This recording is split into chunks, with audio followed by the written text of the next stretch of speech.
ধন্যবাদ বার্তা সিলেটকে। 1987 সাল থেকে মৌলভীবাজার জেলার সরকারি কলেজের ছাত্র রাজনীতি থেকে শুরু করে আধিপতি আমি রাজনীতিতে আছি।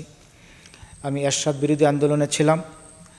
91 সালে প্রয়াত অর্থমন্ত্রী সাইফুর রহমানের নির্বাচনে আমি সক্রিয়ভাবে ওনার সাথে কাজ করেছি। 11 আন্দোলনে আমি গত 17টি বছর বিদেশে থেকেও দেশে বিদেশে দুঃসময়ে নেতাকর্মীদের পাশে ছিলাম। এই জুলাই আন্দোলনের পরে দেশে এসে আমি প্রতিটি গ্রামে গ্রামে পাড়ায় পাড়ায় ইউনিয়নে ইউনিয়নে আমি 31 দফা নিয়ে গণসংযোগ করতেছি। আমার ভাই বলে গিয়েছেন, আসলেই দলের ক্লান্তির সময়ে আমি চেষ্টা করেছি জীবনের ঝুঁকি নিয়ে বিএনপির জাতীয় কাউন্সিলে 2016 সালে আমেরিকার প্রতিনিধি দল নিয়ে এসেছিলাম, কিন্তু আমি দেশ ত্যাগ করতে হয়েছে, কারণ ফ্যাসিস্ট সরকার আমাকে থাকতে দেয়নি। আমি একজন বিএনপির নিবেদিত কর্মী হিসাবে দলের উপরে আমার আস্থা বিশ্বাস হৃদয়ের মধ্যে শহীদ প্রেসিডেন্ট জিয়াউর রহমানের আদর্শকে ধারণ করে আসতেছি। দেখেন, এখানে প্রবাসী গিয়েও আমি দল ছেড়িনি। ওইখানে আমরা শিকাগো বিএনপির বর্তমান সভাপতি, দলের সাথে ওইখানে আন্দোলন সংগ্রামী ছিলাম।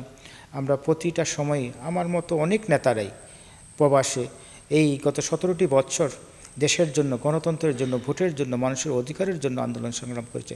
তার মধ্যে আমিও একজন ছিলাম। প্রবাসে থেকেও আমি নবীগঞ্জ বাহুবলের নেতাকর্মীদের সাথে চেষ্টা করেছি পাশে থাকার, দুঃসময়ে পাশে থাকার। আমি বাংলাদেশে আসার পরে এই নবীগঞ্জ বিএনপি, ছাত্রদল, যুবদল সবাইকে নিয়ে ঐক্যবদ্ধভাবে আমি গণসংযোগ করতেছি, মাঠে ঘাটে যাচ্ছি। মানুষের ভীষণ সাড়া পাচ্ছে। মানুষ একজন নতুন নেতা চান, নতুন বিএনপির প্রতিনিধি চান, নতুন জনগণের প্রতিনিধি চান, যিনি উনার হয়ে সংসদে কথা বলবেন। তো আমি বিশ্বাস করি যে মানুষের যে জাগরণ, আমি প্রতিটা ইউনিয়নে প্রতিদিন 3টা-4টা ইউনিয়ন করে আমরা গণসংযোগ করতেছি, 31 দফার লিফলেট বাঁটতেছি। এই যে আমাদের ভারপ্রাপ্ত চেয়ারম্যান জনাব তারেক রহমানের বার্তাগুলো পৌঁছে দেওয়ার চেষ্টা করতেছি। মানুষের যে উৎসাহ এই আগামী জাতীয় নির্বাচনে ভোট দেওয়ার জন্য, বললে ভাই আমরা 17টি বছর ভোট দিতে পারিনি। এই যে ভোটের একটা আমেজ দেখলাম, যদি আগামী ফেব্রুয়ারি মাসে ইলেকশন হয়, নির্বাচন হয়, সুষ্ঠু নির্বাচন হয়, বিপুল ভোটে এই নবীগঞ্জ বাহুবলের মানুষ ধানের শীষকে ভোট দিয়ে বিজয় করবে।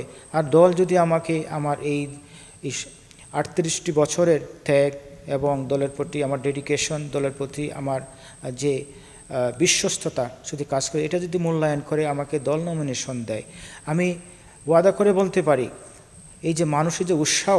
আমি কালকে একটা ভাটিপাড়ায় গিয়েছিলাম, এই যে 13 নম্বর ইউনিয়নের খাগাউড়া গ্রামে, এটা প্রত্যন্ত অঞ্চলে ভাটি। ওই ভাটিপাড়ার সিংহপুরুষ উনি ছিলেন রহমান চেয়ারম্যান, সাবেক চেয়ারম্যান। আমি যাওয়ার অনেক লোক হয়ে গেছে, ভাই আমরা আপনাকে চিনি, আমরা চাই আপনি আসেন, আপনি আসলে আমরা ভোট দিতে চাই, আমরা বিএনপির প্রতিনিধি চাই।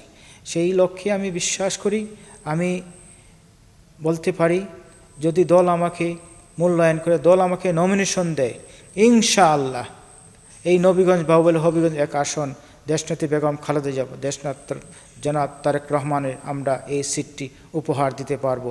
এবং এই আমার দল যদি নমিনেশন দেয়, এলাকার মানুষ নির্বাচিত করে, আমরা 31 দফার মাধ্যমে এই বাংলাদেশের মানুষের, এই এলাকার মানুষের যে আশা এবং দাবি আমরা পূরণ করতে পারবো, সেই বিশ্বাস আমি রাখি।